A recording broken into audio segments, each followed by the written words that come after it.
Anda kembali bersama kami di CNN Indonesia Breaking News untuk membahas peluang partai baru menuju pemilu 2024. Kami sudah bersama dengan pakar politik, Mas Adi Praitno. Apa kabar Mas Adi, selamat siang. Alhamdulillah Nov, sehat selalu. Ya, sebelum dialog kami sudah melakukan tes COVID-19 dan hasilnya negatif. Ini untuk protokol kesehatan yang harus kita ikuti. Mengingat lagi kasus COVID-19 lagi tinggi ya, Mas Adi. Mas Adi, saya ingin komentar dulu dari Anda. Bagaimana Anda melihat pada hari ini sejumlah partai politik sudah mendaftarkan diri, termasuk partai baru di KPU. Tapi yang saya sayangkan mungkin juga publik menyayangkan dengan adanya Long March ini membuat kepadatan arus lalu lintas macet nih di Jakarta. Ya, sebenarnya KPU itu sudah jauh-jauh hari memberikan informasi bahwa yang boleh masuk ke dalam itu maksimal 15 sampai 20 orang ya. Itu artinya apa? Long march semacam itu sebenarnya tidak terlampau dibutuhkan karena pandemi COVID kita kan belakangan ini sudah mulai naik lagi. Tapi kan partai politik itu sepertinya mau show off kepada publik bahwa mereka itu ke KPU bukan hanya sekedar ingin mendaftar, tapi ingin tunjukkan bahwa mereka itu cukup siap, cukup powerful untuk menghadapi pemilu serentak 2024 yang akan datang. Karena ini adalah tahapan pemilu yang baru dimulai, tentu tonsnya tonjokan-tonjokan pesan politik kepada publik itu juga adalah sesuatu yang sangat terkait dengan hingar-bingar politik itu. Misalnya long march, arak-arakan, kemudian mobilisasi massa, itu kan untuk menunjukkan bahwa partai politik ini memiliki basis konstituen, punya loyalis, punya mesin politik yang bisa diandalkan. Ini adalah komunikasi politik yang sebenarnya tidak lebih dari sekedar bagaimana partai politik plus pendukungnya itu memang diminta untuk bersiap per hari ini untuk menghadapi jalan panjang 2024 yang akan datang. Anda melihatnya ada pelanggaran tidak di sini? Ya, KPU tidak menganggap itu sebagai sebuah pelanggaran. Satgas ataupun pihak kepolisian itu dianggap tidak melanggar. Tapi memang karena pandemi COVID kita naik, justru publik menyayangkan. Kenapa tidak misalnya perwakilan saja yang jumlahnya 12 orang, 15 orang, yang itu bisa diminimalisir sebenarnya supaya tidak ada intensi-intensi negatif. Tapi itu lagi Mas, publik, partai politik kita itu kan selama tidak ada larangan, kalau hanya sebatas imbauan ya sepertinya mereka itu dianggap tidak terlampau penting. Jadi tidak mengherankan kalau kemudian partai politik itu long march, arak-arakan dengan jumlah massa yang cukup luar biasa.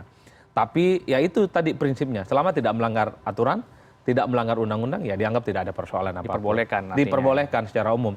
KPU juga tidak komplain, tapi yang boleh masuk ke dalam itu dibatasi. 15 sampai 20 orang. Kalau Anda melihat sejauh ini hingga pukul 11.30 ini pendaftaran berjalan dengan semestinya on the track, on the schedule atau tidak? Ya saya kira memang ini sesuai dengan prosedur dan peraturan yang sudah dibuat oleh KPU bahwa partai politik yang mendaftarkan pertama per hari ini tanggal 1 Agustus itu secara alfabetik di absen satu persatu. Misalnya PDIP pertama jam 8, dilanjutkan oleh PKP, setelah itu kemudian ada PKS, dan seterusnya dan seterusnya. Kalau tidak salah per hari ini itu sudah ada 16 partai politik yang siap mengantarkan berkas-berkas sebagai bentuk kesiapan mereka untuk ikut bertanding di pemilu 2024 yang akan datang. Karena kalau kita membaca peraturan KPU, maka memang ada sistematisasi yang mesti diikuti oleh partai politik. Mereka itu mendaftarkan dulu, kemudian diabsensi, kemudian akan dibuat rundown kira-kira setiap jam apa partai politik itu boleh masuk beserta pengurus. Misalnya datuk ke aula utama, kemudian mereka melakukan konferensi pers terkait dengan apa saja yang sudah mereka serahkan ke KPU. Tentu ini adalah langkah awal untuk menggenapi persoalan administrasi yang harus dilakukan oleh partai politik itu Mas ya. Jadi ini tertib, simultan dan sesuai dengan jadwal yang sudah dibuat oleh KPU. Jadi partai politik yang mau mendaftar itu sudah on schedule. Tidak bisa tabrakan ataupun dia tidak bisa serobot ataupun dia tidak bisa mundur di luar ketentuan-ketentuan yang sudah dibuat oleh KPU. Tapi jam kerjanya itu adalah jam kerja biasa. Tapi kalau mau mengupdate sipol itu jam berapapun sampai jam 00 malam. Artinya sipol ini tidak harus menunggu 100% diunggah dan harus dibawa ke KPU atau bagaimana? Harus sipol terlebih dahulu atau boleh langsung daftar? Kan hari ini itu pendaftaran sebenarnya. Pada saat yang bersamaan sebenarnya partai politik itu diminta ya sebagai alat bantu untuk memverifikasi secara administrasi untuk mendaftarkan melalui sipol.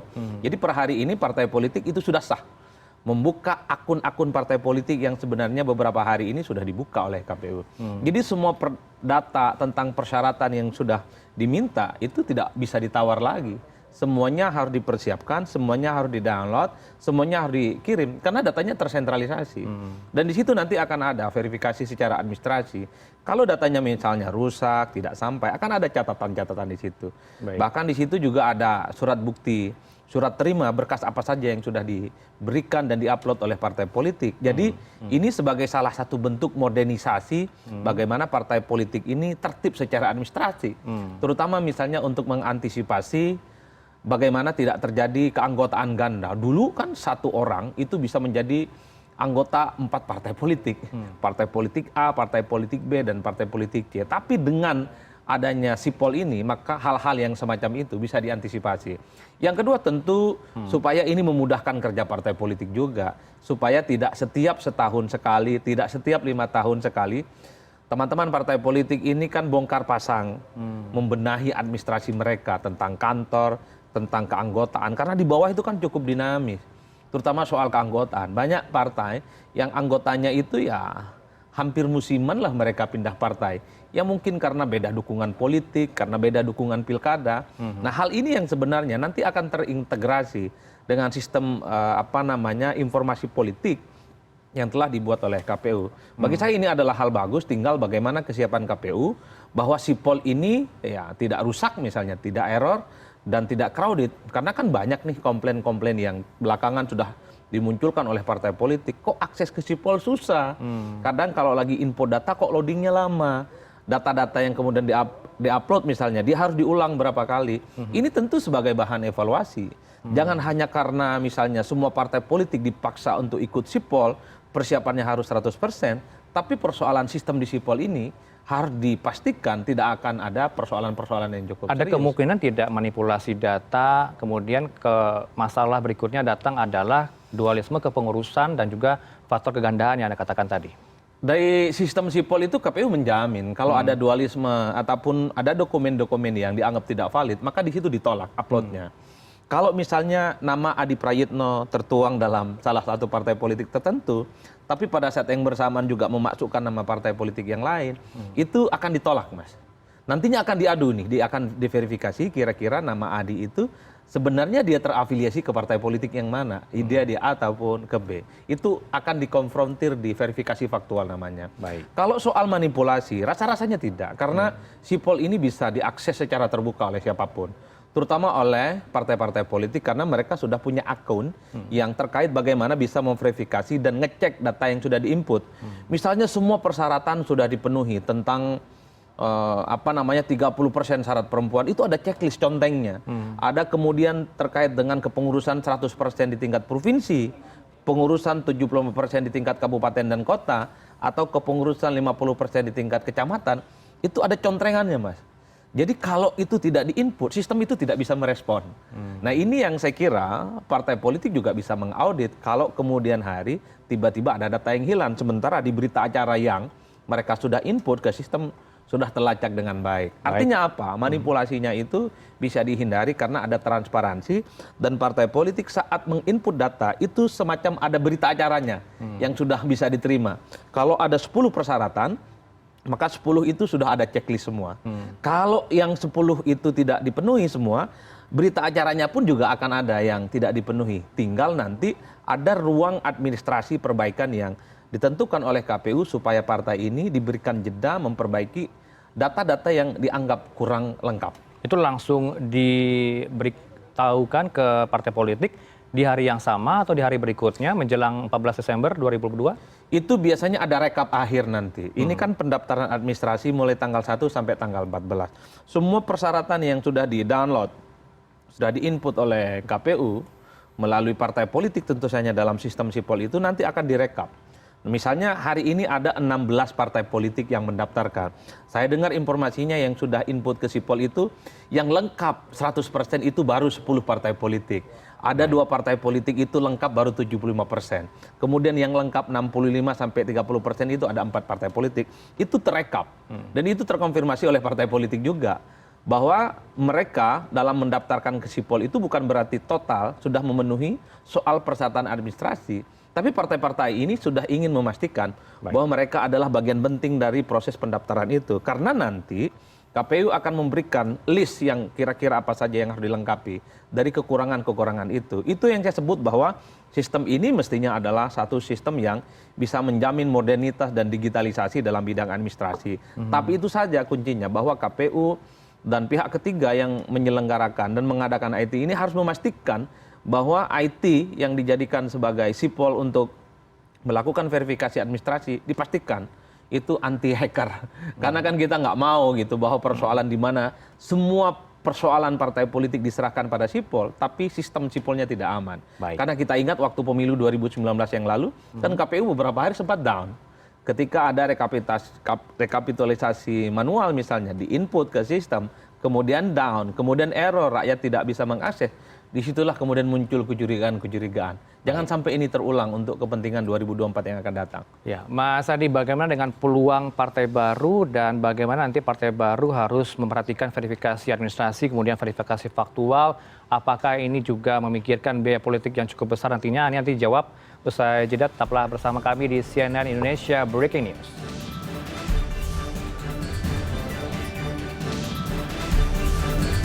CNN Indonesia Breaking News. Kami masih bersama dengan pengamat politik, Mas Adi Prayitno, selaku Direktur Eksekutif Parameter. Mas Adi, sekarang kita berbicara soal peluang dari partai baru. Kalau Anda melihat pada hari ini ada partai baru, saya himpun nih dari teman-teman di lapangan, Partai Rakyat Adil Makmur atau Prima mendaftarkan diri ke KPU pada hari ini, salah satunya kemudian Partai Reformasi. Ini artinya mereka sudah paham ya dengan akurasi kemudian validitas untuk daftar sebagai peserta pemilu. Ya, saya kira partai politik yang baru ini membangun satu narasi besar bahwa mereka juga membangun optimisme akan lolos di parlemen secara umum. Tapi dalam berbagai kesempatan saya selalu mengatakan ya Mas Nop bahwa ada 3 jalan terjal yang mesti dilalui oleh partai politik baru. Pertama adalah lolos verifikasi administrasi. Ini adalah jalan terjal yang pertama. Karena begitu banyak partai politik peserta pemilu 2019, 2014, 2009 itu tidak lolos verifikasi administrasi. Yang kedua jalan terjalnya adalah verifikasi faktual. Ini adalah fase yang sebenarnya cukup krusial bagi partai politik baru dan partai politik yang saat ini non-parlemen. Khawatir mereka ini tidak bisa lolos verifikasi faktual. Karena di situ akan dicek dan dikonfirmasi soal misalnya tentang kepengurusan 30% perempuan. Nanti ketika ada verifikasi faktual, 30% kepengurusan perempuan itu harus dihadirkan. Yang kedua misalnya soal komposisi kepengurusan 100% di seluruh provinsi. Itu juga harus dipastikan ketika dilakukan sampling oleh KPU, melakukan verifikasi faktual.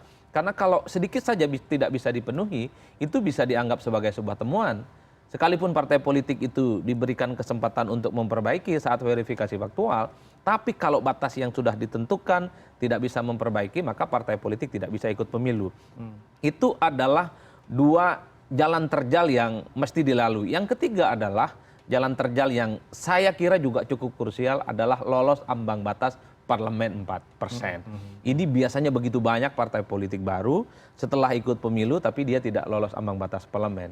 Bahkan partai politik yang ada di parlemen itu sangat mungkin dia bisa turun dan tidak lolos ke parlemen. Misalnya Hanura kita tahu adalah partai politik lolos parlemen 2014 tapi di 2019 dia kemudian gagal. Itu artinya ini adalah jalan terjal yang sebenarnya mesti dilalui oleh partai politik yang baru. Satu sisi partai ini harus berkompetisi dengan partai-partai lama, 9 partai yang saat ini ada di parlemen, tapi pada saat yang bersamaan ada sebenarnya ceruk pemilih yang cukup luar biasa. Misalnya satu, sampai saat ini ada sekitar 80% masyarakat yang belum menentukan pilihan politik. Itu artinya apa? Ini pasarnya cukup terbuka, tergantung bagaimana kerja politik yang dilakukan oleh partai-partai baru ini. Bisakah partai politik yang baru ini bisa meyakinkan basis konstituen pemilih-pemilih yang saat ini belum punya pilihan politik untuk 2024. Cuman kalau kita lihat rata-rata partai politik yang belakangan sudah mulai muncul dan mendaftarkan di KPU, ini kan selain tidak pernah didengar oleh publik, sepak terjangnya tidak pernah kelihatan. Misalnya ketika ada isu terkait dengan kenaikan BBM, ketika ada persoalan yang terkait dengan minyak goreng itu kisruh, partai politik baru ini nggak punya sikap. Jadi wajar kalau kemudian publik itu seakan-akan meremehkan partai politik baru ini hanya sebatas pelengkap penderita. Ia hanyalah ornamen demokrasi yang ya hanya sebatas untuk melengkapi bagaimana demokrasi itu bisa berjalan. Artinya Tapi mereka itu cukup pesimis akan lolos ke parlemen. Artinya gitu. sejumlah partai politik baru yang Anda cermati ini belum hadir ke publik, belum memberikan statement soal apa yang terjadi di tanah air.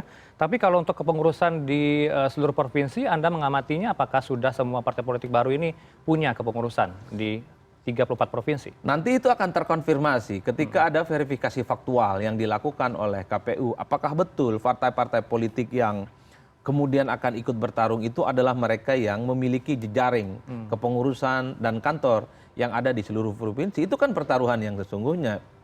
Tapi kalau melihat rata-rata, partai politik ini ada. Cuman apakah orang-orang yang jadi pengurus itu adalah yang siap sampai 2024 hanya sebatas rental. Karena banyak orang yang kemudian dikaderkan menjadi partai politik itu hanya untuk demi kepentingan verifikasi. Bisa saja setelah verifikasi orang-orang itu bubar jalan.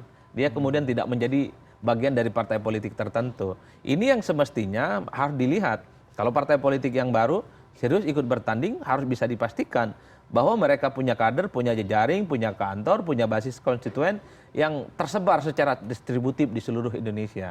Bukan hanya untuk kepentingan lolos verifikasi, tapi tentu ini untuk mengamankan bahwa 2024 mereka ini adalah partai yang bisa lolos di parlemen yang kemudian ambang batasnya 4% itu, Mas. Ini yang saya sebut pertaruhan politik yang sesungguhnya tentu berbiaya mahal. Karena kantor di seluruh provinsi itu bukan perkara gampang. Di kabupaten kota 75% kan kepengurusannya. Itu juga bukan perkara gampang. Inilah yang saya kira, kalaupun toh modal yang dimiliki oleh partai-partai baru ini cukup minimalis misalnya. Tapi minimal mereka itu sudah melakukan kerja-kerja politik. Minimal membangun narasi isu yang dekat dengan rakyat. Kan kita bertanya, ketika ada isu-isu kerakyatan, kira-kira kemana nih suara partai politik? Kan nggak ada tuh yang nyaring ketika misalnya ada kekisruhan minyak goreng. Nggak ada tuh suara-suara lantang partai politik. Ketika misalnya harga-harga pokok terus melambung sampai hari ini. Tentang cabai rawit, tentang daging yang terus melambung sampai hari ini. Partai politik yang baru juga nggak punya sikap apapun. Mestinya sekalipun mereka tidak punya logistik, minimal mereka membangun satu narasi di mana mereka itu hadir dan bersama dengan rakyat. Ketika ada protes mahasiswa, protes buruh, protes kelompok nelayan, kelompok petani ya, dan kelompok-kelompok eksponen demokrasi lainnya memperjuangkan hak-hak demokrasi dan keadilan, partai politik juga tidak pernah hadir untuk membackup dan sebagai bagian dari perjuangan mereka. Ini yang saya lihat bahwa kadang-kadang partai politik baru ini kalau ada istilah Arabnya itu disebut layamutu walayah ya ada gitu ya, tapi kayak tidak ada gitu. Baik. Ini yang saya kira memang bagaimana pertarungan ke depan ini begitu terbuka, partai politik baru ini saya cukup yakin masih terbuka untuk lolos. Tapi itu tadi bagaimana kerja politik mereka yang nyata dirasakan oleh masyarakat secara langsung adalah menjadi pertaruhan bagaimana partai ini bisa lolos di parlemen nanti. Anda melihatnya di tahun ini apakah sama terulang kembali tahun 2019 9 partai politik tidak lolos di ambang parlemen? Kalau melihat kecenderungannya ya rasa-rasanya yang 9 saat ini lolos menurut saya tetap ya lolos karena ambang batas 4%. Bahkan partai seperti P3 yang belakangan trennya turun, saya cukup yakin mereka itu akan lolos. Misalnya P3 saat ini dapat 2,9%. Itu kan dalam kondisi alamiah di mana P3 itu belum melakukan kerja politik.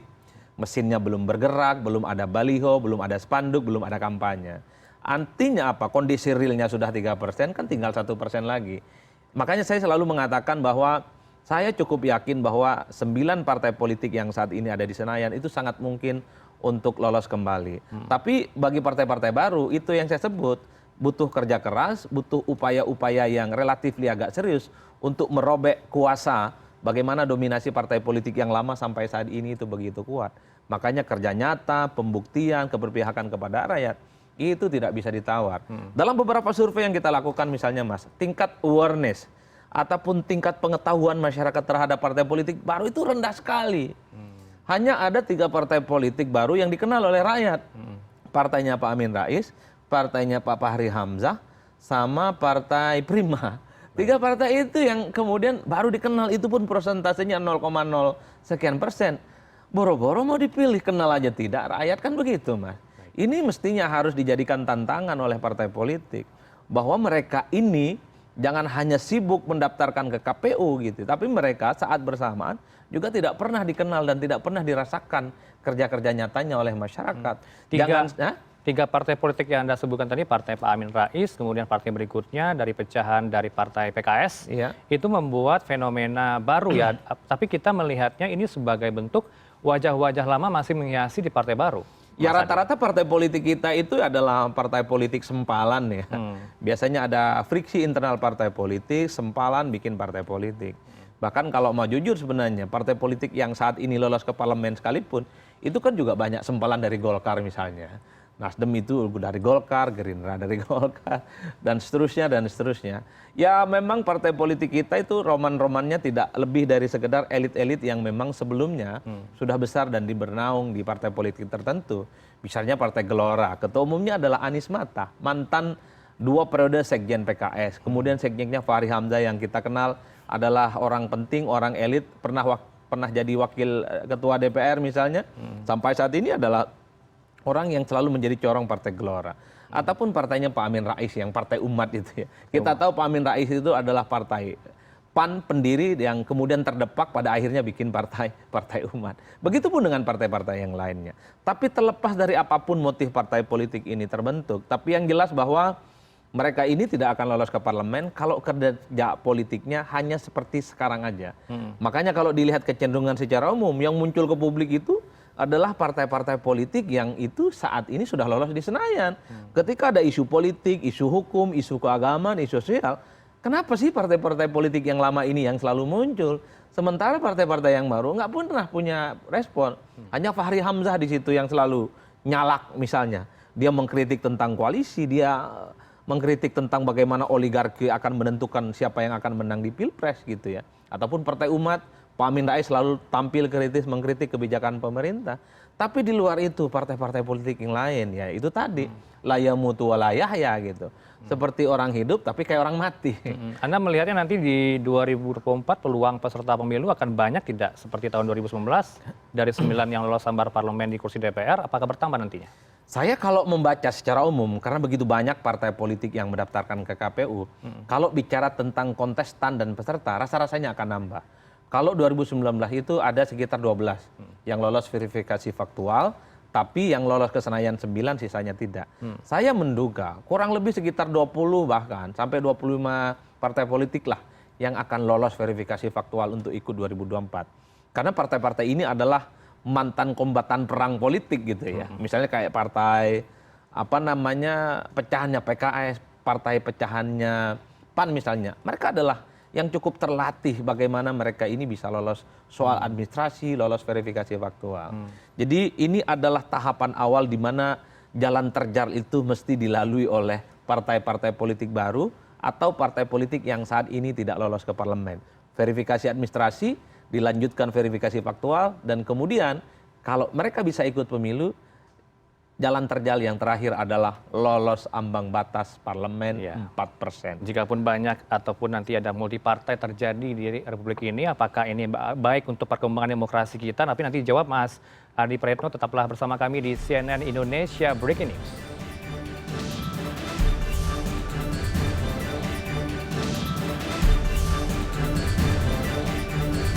CNN Indonesia Breaking News.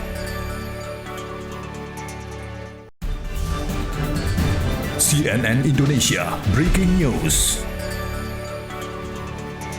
CNN Indonesia Breaking News kami lanjutkan kembali. Kami masih bersama dengan pakar politik Mas Adi Praetno dari Direktur Eksekutif Parameter. Mas Adi, kalau kita melihat untuk peluang partai baru kemudian ada timbul nantinya jika memang lolos verifikasi faktual, katakanlah begitu ya, timbul multipartai. Nah ini kalau melihatnya sejak era reformasi kita dihadapkan dengan banyak partai, apakah ini baik untuk perkembangan demokrasi yang ada di tanah air ini?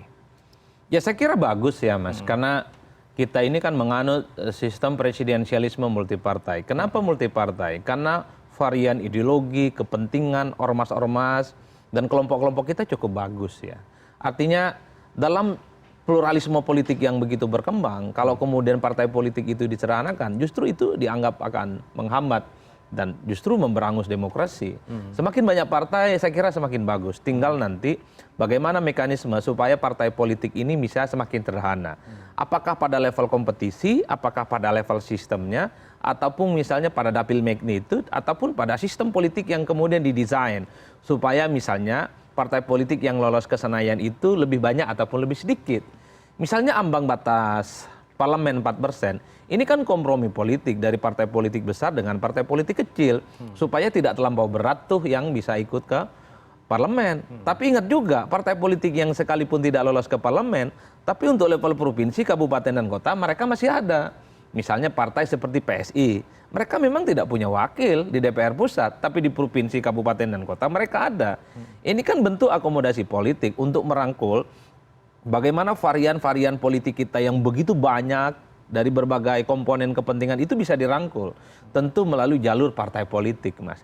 Ini yang saya kira perlu dirawat, tinggal bagaimana titik komprominya. Apakah partai politik ini mudah ikut pemilu, tapi untuk lolos ke Senayannya agak sedikit diperumit. Misalnya ambang batasnya entah itu dikurangi ataupun ditambah. Bahkan kemarin 2017 yang lalu sempat ada isu undang-undang pemilu itu akan dibahas, ambang batas parlemennya jangan 4%, tapi 7 ataupun 8%. Itu tentu menjadi kabar buruk bagi partai, karena yang bisa lolos 7 ataupun 8% ambang batas parlemen itu mungkin ada 4 dan 5 partai. Sementara partai menengah yang ke bawah saat ini bisa nggak lolos. Tapi partai politik bawah menjerit dong. Itu dianggap sebagai sebuah tindakan yang tidak adil. Karena partai-partai politik itu tidak akan lolos. Artinya, makanya ke depan memang kalau bikin partai politik di kita kan gampang, Mas. Bikin organisasi, kemudian dia daftar ke Kemenkumham, kemudian ikut verifikasi. Cuman yang agak rumit ini lolos ke Senayan ataupun tidak. Karena sampai saat ini kalau hanya sebatas ingin lolos ke DPRD provinsi, kabupaten, dan kota, saya kira gampang kok. Bahkan kita bisa cek di daerah-daerah itu. Ada partai politik baru gitu, tapi dia cuma punya anggota DPRD 1, tapi di pusatnya tidak ada. Inilah uniknya dari sistem politik kita. Di pusat itu diberlakukan ambang batas parlemen, tapi di level kabupaten, provinsi, dan kota tidak ada ambang batas parlemen.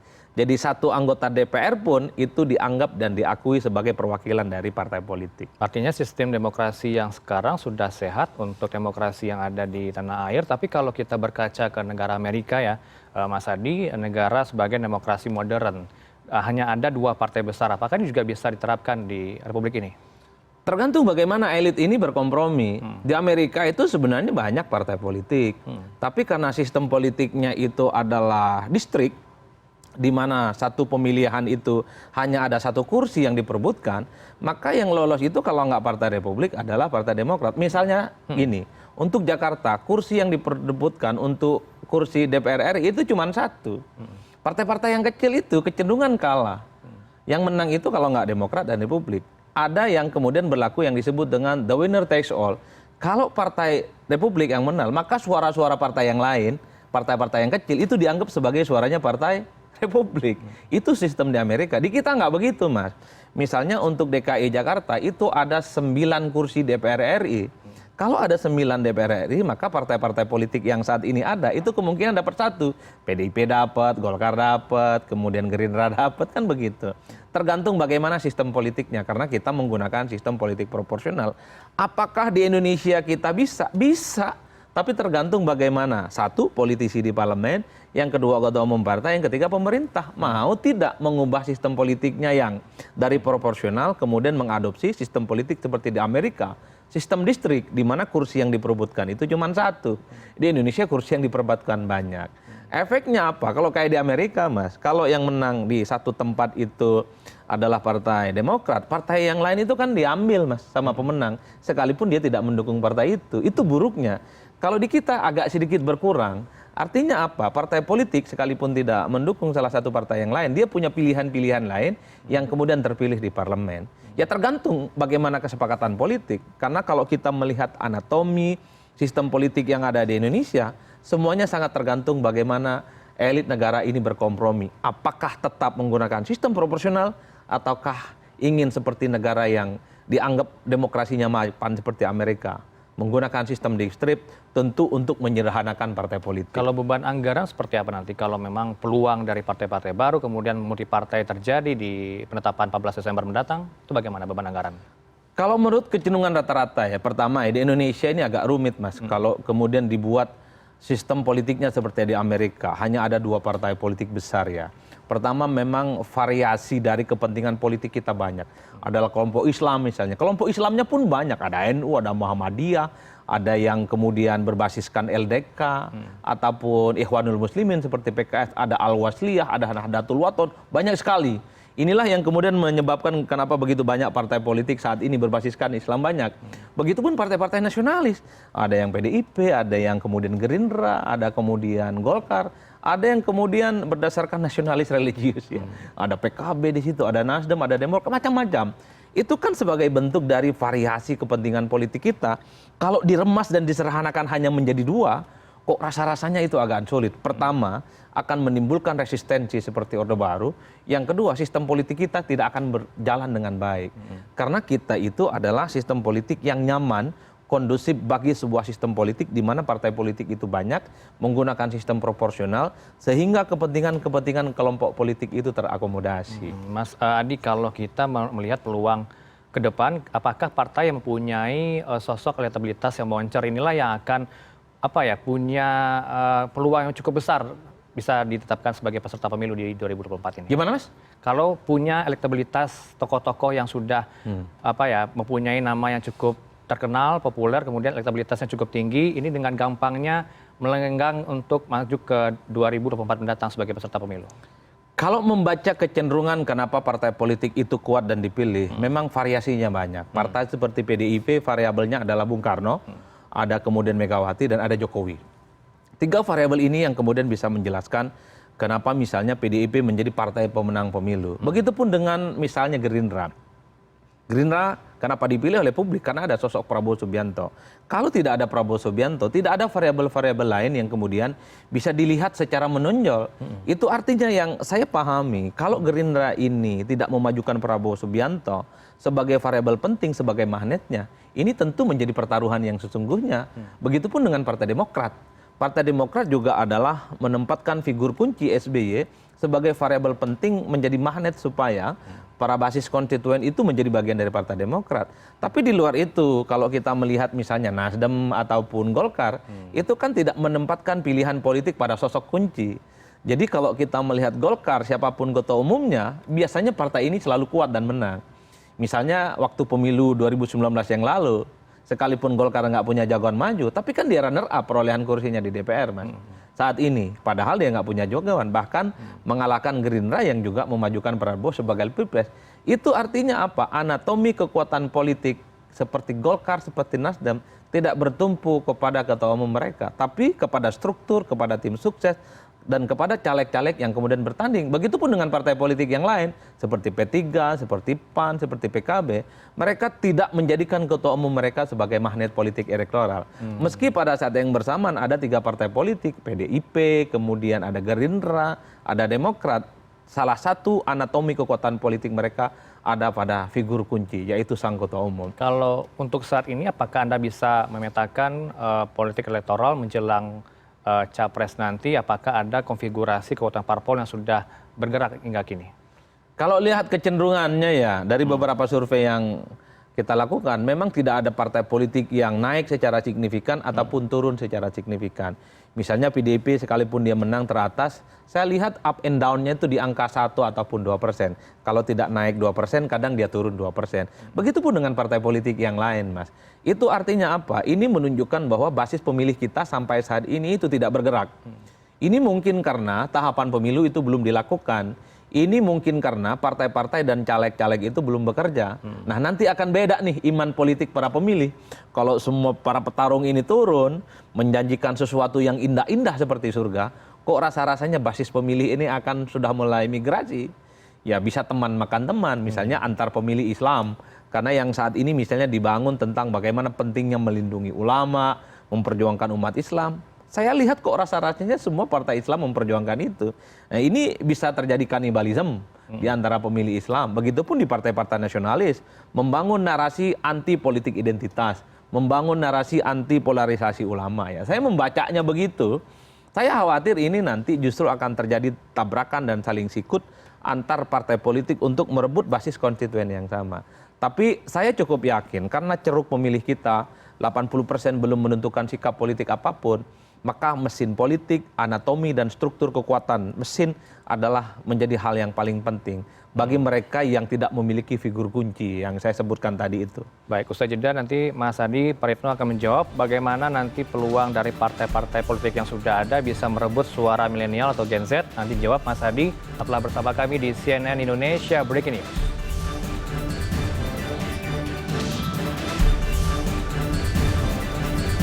CNN Indonesia Breaking News.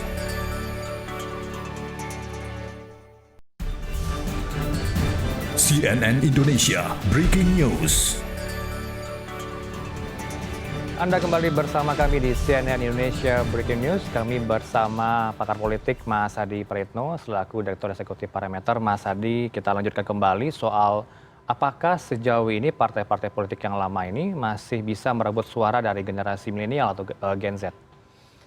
Saya ingin komentar dua hal terkait dengan generasi milenial. Pertama, bahwa ada semacam bonus demografi di pemilu kita 2024 yang akan datang. Tingkat persentase pemilih yang berumur 40 tahun ke bawah, di atas 17 tahun itu meningkat secara signifikan. Itu artinya ini menjadi pasar di mana semua partai politik akan bertarung. Yang kedua menurut saya, janganlah partai politik itu latah.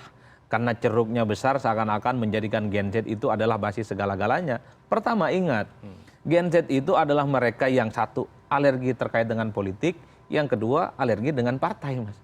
Jadi kalau bicara tentang party ID atau identitas kepartaian cukup rendah. Hanya ada sekitar 9% dari kelompok milenial ini yang merasa dekat atau terafiliasi dengan partai politik tertentu. Selebihnya mereka itu tidak mau dikaitkan dengan partai politik tertentu. Yang kedua, banyak generasi-generasi muda itu alergi dengan politik. Kenapa disebut alergi? Karena politik itu dianggap sebagai permainan elit, hanya untuk kepentingan kelompok tertentu dan terjadi musiman 5 tahun sekali. Inilah yang kemudian membuat kenapa partai politik dalam hal ini menjadi pertaruhan bagaimana mendekati kelompok-kelompok milenial yang bonus demokrasinya cukup luar biasa. Betul bahwa basis pemilih kita besar, tapi bagaimana cara mendekati mereka yang apatis dengan politik, alergi dengan partai, itu tentu menjadi PR yang cukup luar biasa. Yang ketiga variabelnya adalah semua partai politik saat ini punya sayap politik untuk merangkul kelompok-kelompok milenial.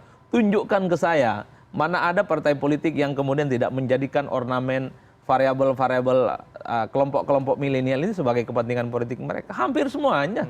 Bahkan partai politik lama, yang baru, bahkan yang baru muncul, semuanya ada jubir milenial, kelompok sayap politik milenial, dan macam-macam. Sekalipun jumlah pemilihnya banyak, tapi kelompok-kelompok milenial ini tidak bisa disimplifikasi sebagai pemilih yang hanya terpusat pada satu partai politik tertentu. Tapi kalau dalam pilpres enak melihatnya, Mas. Siapakah misalnya figur capres yang dianggap mewakili kelompok milenial? Yang dianggap mewakili kelompok milenial misalnya mereka itu menyebut Ganjar Pranowo, mereka menyebut Sandiaga Uno, mereka menyebut Ridwan Kamil, mereka menyebut misalnya AHY. Yang kelima ya masuk di dalamnya adalah Prabowo Subianto. Artinya apa? Ada diskoneksitas antara pilihan politik untuk pilpres dengan pilihan dengan partai politik. Anak-anak milenial ini kalau ditanya kira-kira siapa pilihan partainya, mereka rata-rata tidak punya pilihan politik. Artinya apa? Pilihan politik mereka tentu sangat ditentukan bagaimana pendekatan dan kerja-kerja politik mesin partai nantinya di akhir. Tapi kalau bicara pilpres, mulai saat ini, secara perlahan suara-suara milenial ini terdeteksi secara signifikan. Misalnya muncul nama Sandi, nama Prabowo, nama Ganjar, nama Anies, gitu, dan nama AHY dan Ridwan Kamil. 6 nama besar yang memang belakangan ini selalu memenuhi spotlight pembicaraan kita tentang pilpres. Itu artinya apa? Jarak antara kelompok milenial dengan partai itu seakan-akan jauh. Tapi jarak antara milenial dengan para capres-capres ini cukup dekat, Mas. Itu menunjukkan tingkat pengenalan, pengetahuan terkait dengan figur itu menjadi penting yang membuat preferensi pilihan politik milenial akan bergerak kemana, itu cukup menentukan. Kenapa begitu? Saya meyakini partai politik sampai saat ini masih belum menggarap tuh basis-basis milenial. Mereka hanya asik main di media sosial bahwa kelompok milenial itu seakan-akan hanya tinggal di Jakarta dan sekitarnya. Padahal kelompok milenial terdistribusi banyak itu di kelompok-kelompok pedesaan, tidak terakses internet, mereka tidak punya gadget, dan mereka tidak punya smartphone. Bagaimana cara mendekati mereka? Tentu kerja-kerja manual, penetrasi ke bawah, belusukan, kerja nyata adalah sesuatu hal yang tidak bisa Kalau ditawar. upaya yang akan dilakukan oleh penyelenggara pemilu, kalau saya himpun informasinya, ini KPU akan melakukan edukasi politik lewat kampanye yang diperbolehkan di lingkungan sekolah dan juga kampus-kampus. Apakah ini juga efektif? Yang Anda katakan tadi masih jauh jaraknya antara partai politik dengan generasi milenial. Ya, yang saya khawatirkan sebenarnya bahwa kerja politik kita itu musiman. Dia muncul jelang 5 tahun sekali kalau mau ada pemilu. Sementara kerja-kerja politik kontinuitas, day to day politik itu tidak dilakukan oleh KPU, bahkan tidak dilakukan oleh partai politik. Jadi ini yang kemudian bisa menjelaskan kenapa partai politik, kenapa kemudian banyak kelompok milenial itu berjarak, Mas. Karena orang tahunya pemilu setiap 5 tahun sekali. Kelompok-kelompok milenial itu tahu betapa suksesi kepemimpinan, memilih calon yang cukup signifikan, penting, memilih partai yang bersih dan bekerja, itu taunya hanya menjelang pemilu. Jadi ketika mereka didekati sudah alergi duluan. Begini nih kalau ada maunya kita didekati. Tapi giliran tidak ada maunya mereka tidak pernah muncul. Artinya apa? Mendekati kelompok milenial yang memang tidak tahu, apatis dan alergi dengan politik, itu mestinya dilakukan secara kontinu. Sekalipun pemilu sudah selesai, dekati mereka. Apa yang kemudian membuat mereka itu malas bicara politik? Apa yang kemudian membuat anak-anak muda ini agak malas memilih partai? Apa yang kemudian membuat kelompok-kelompok milenial ini malas datang ke TPS? Nah, mestinya itu yang disentuh hatinya. Karena anak muda ini adalah anak-anak yang tidak bisa diintervensi oleh apapun.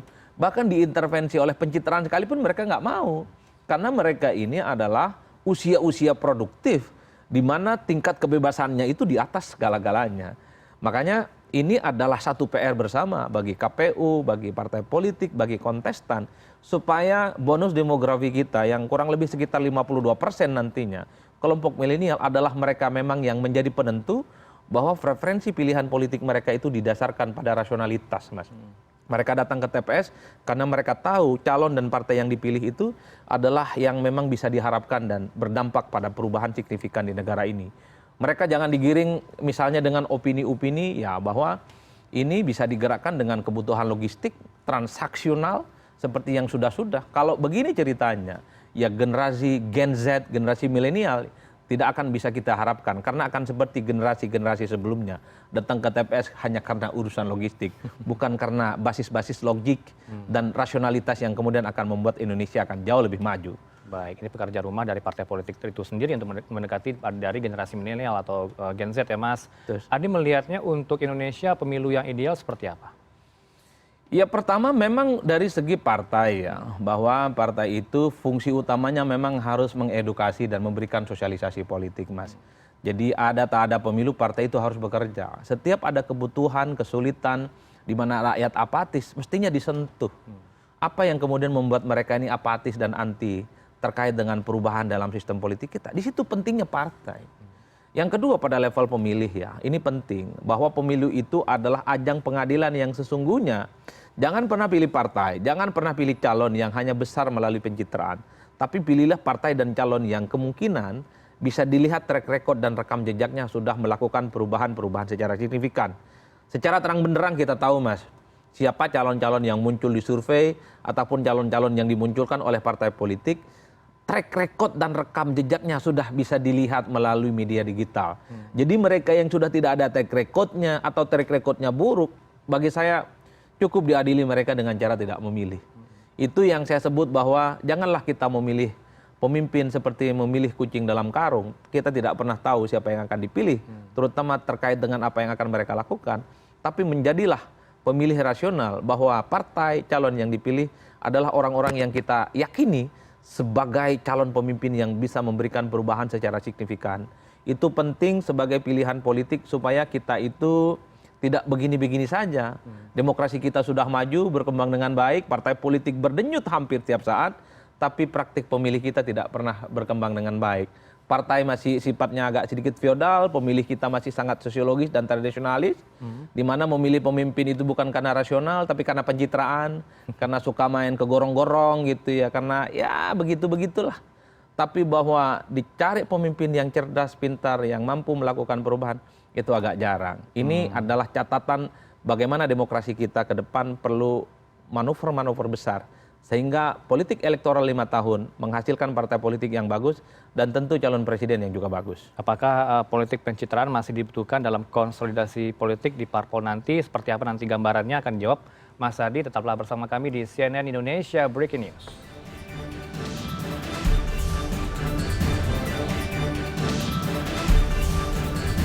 CNN Indonesia Breaking News.